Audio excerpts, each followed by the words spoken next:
जय जगत गुरु जय भारत।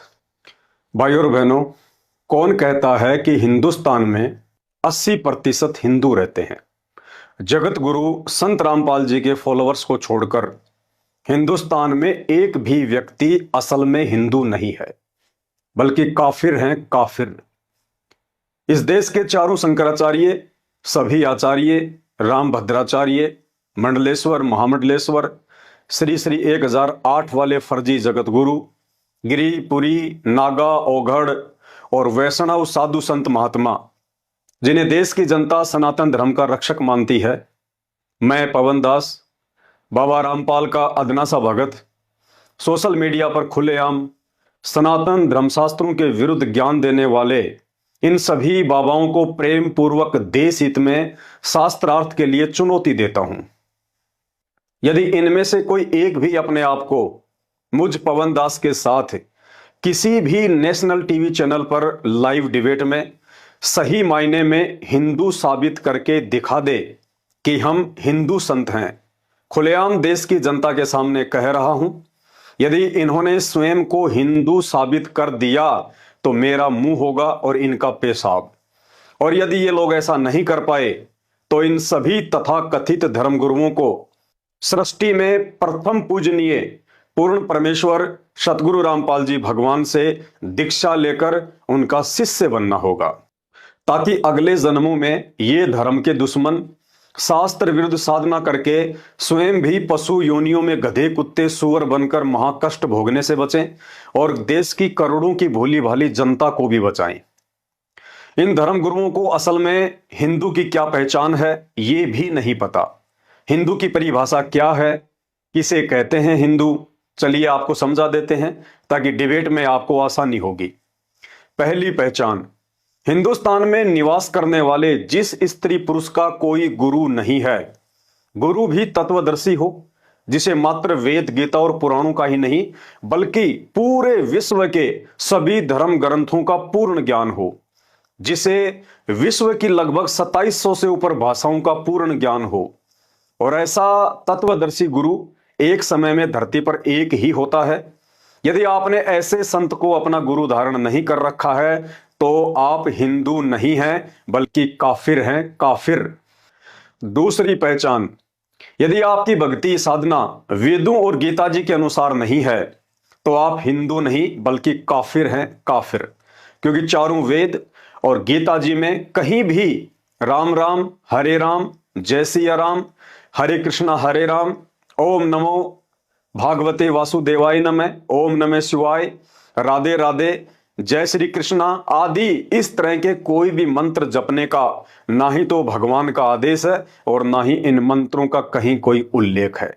इसलिए उस तत्वदर्शी संत के बताए मंत्रों के अलावा यदि कोई भी व्यक्ति इन मनमुखी मंत्रों का जाप करता है तो वह हिंदू नहीं बल्कि काफिर है, काफिर।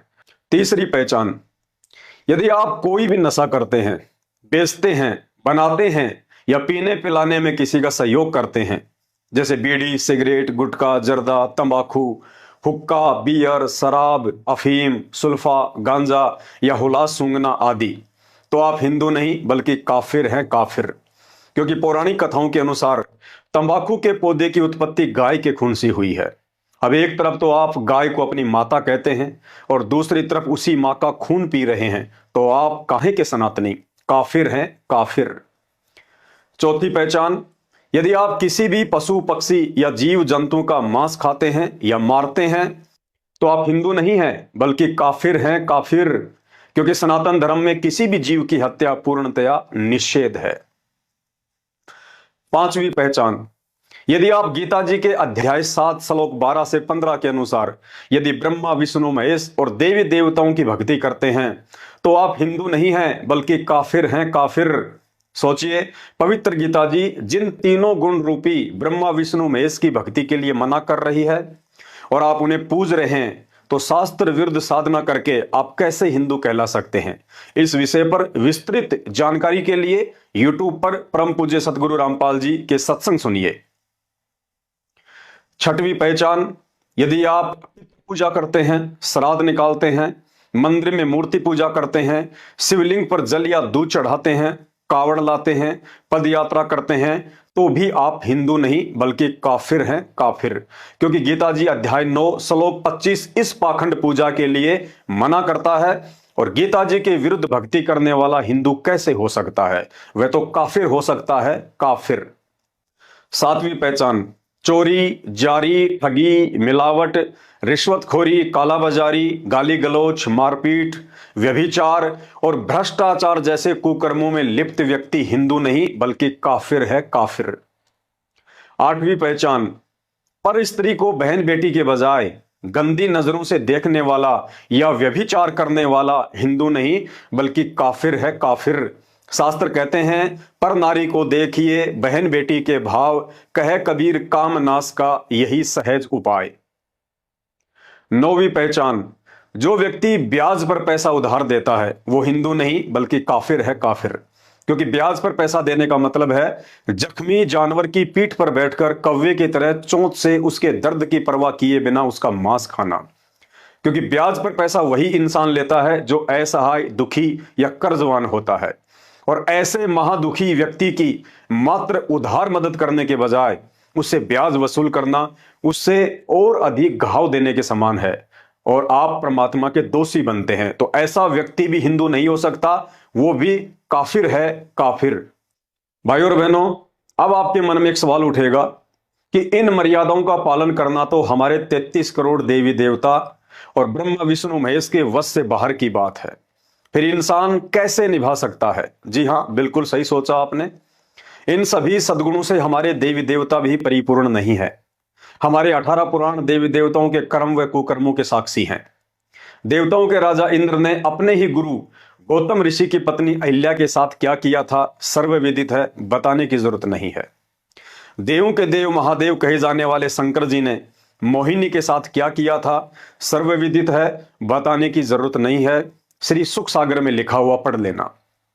श्री विष्णु जी ने शंखचूड़ राक्षस की पत्नी तुलसी के साथ शंखचूड़ का रूप बनाकर क्या किया था सर्वविदित है, बताने की जरूरत नहीं है। श्रीमद् देवी भागवत पुराण को पढ़ लेना। श्री ब्रह्मा जी ने अपनी ही पुत्री सरस्वती के साथ क्या कुकर्म किया था सर्वविदित है, बताने की जरूरत नहीं है। श्री ब्रह्म वैवर्त पुराण में पढ़ लेना।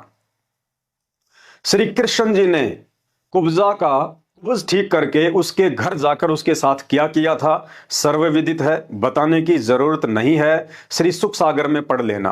आपको इस तरह के और भी सैकड़ों प्रमाण हमारे परम आदरणीय देवी देवताओं के रास लीलाओं के मिल जाएंगे।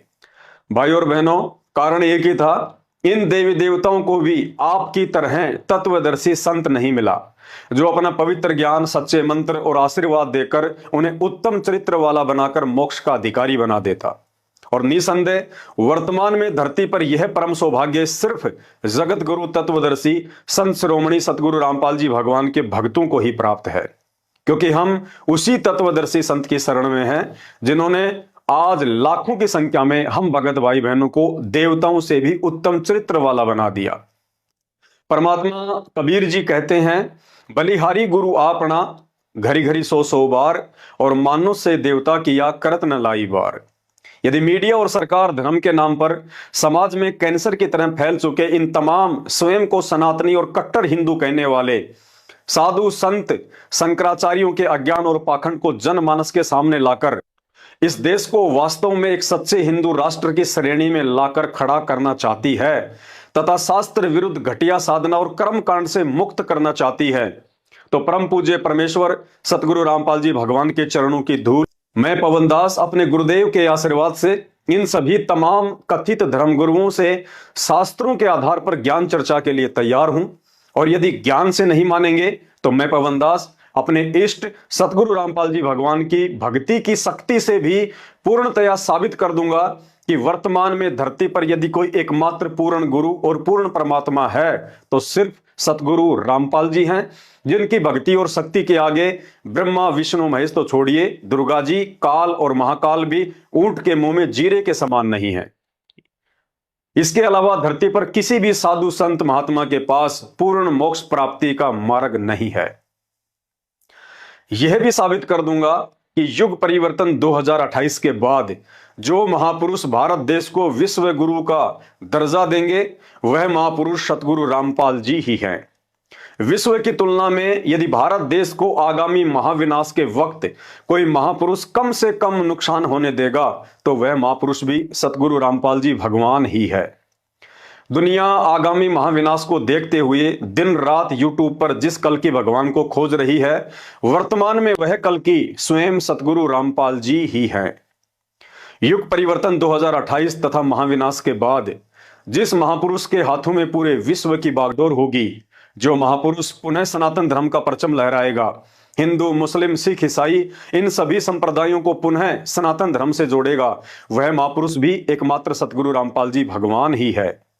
जो महापुरुष आज धरती पर हिंदुओं का राम, मुसलमानों का अल्लाह, सिखों का वाहेगुरु और ईसाइयों का सच्चा मसीह बनकर साक्षात प्रकट है और लीला कर रहा है, जिन्हें आप जिला हिसार हरियाणा की जेल में बैठा देखकर मजाक उड़ाते हैं, वह महापुरुष भी सतगुरु रामपाल जी भगवान ही है।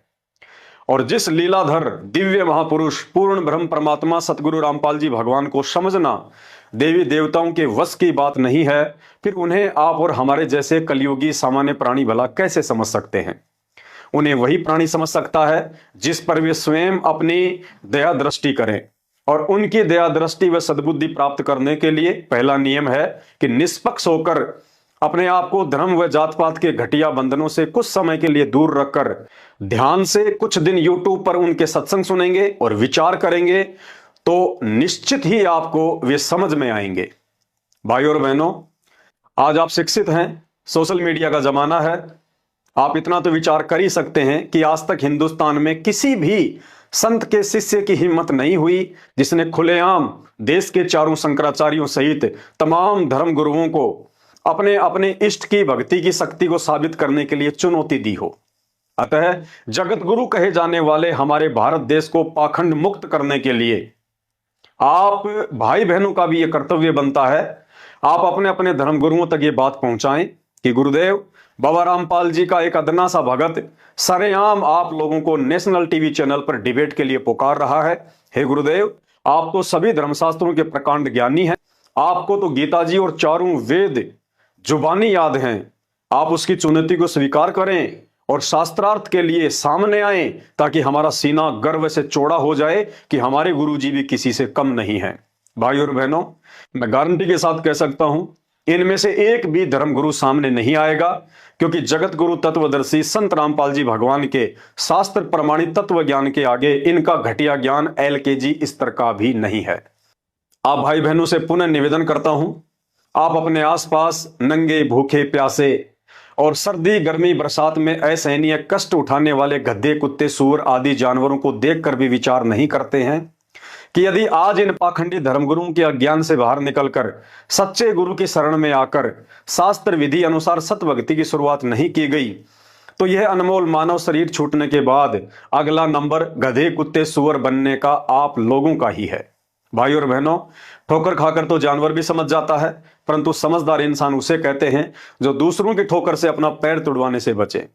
अपने फालतू के व्यस्त समय से कुछ समय निकालकर YouTube पर संत रामपाल जी महाराज जी के सत्संग सुनना शुरू करें, क्योंकि सोशल मीडिया पर इस तरह के सच्चाई से युक्त वीडियो बनाने का मेरा मकसद पैसा या प्रसिद्धि पाना बिल्कुल भी नहीं है, बल्कि आप धर्म के नाम पर भटके हुए भाई बहनों का ध्यान अपनी आत्मा के असली पिता सतगुरु रामपाल जी भगवान के सत्संगों की तरफ आकर्षित करना है।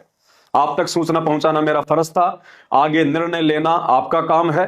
आपने यूं ही अपना जन्म गंवाना है या परमात्मा संत रामपाल जी की शरण में आकर अपना आत्म कल्याण करवाना है, क्योंकि पूर्ण मोक्ष प्राप्ति का यह मौका जो वर्तमान में धरती पर आज हमें प्राप्त है, यह मौका देवलोक में देवी देवताओं को भी सुलभ नहीं है।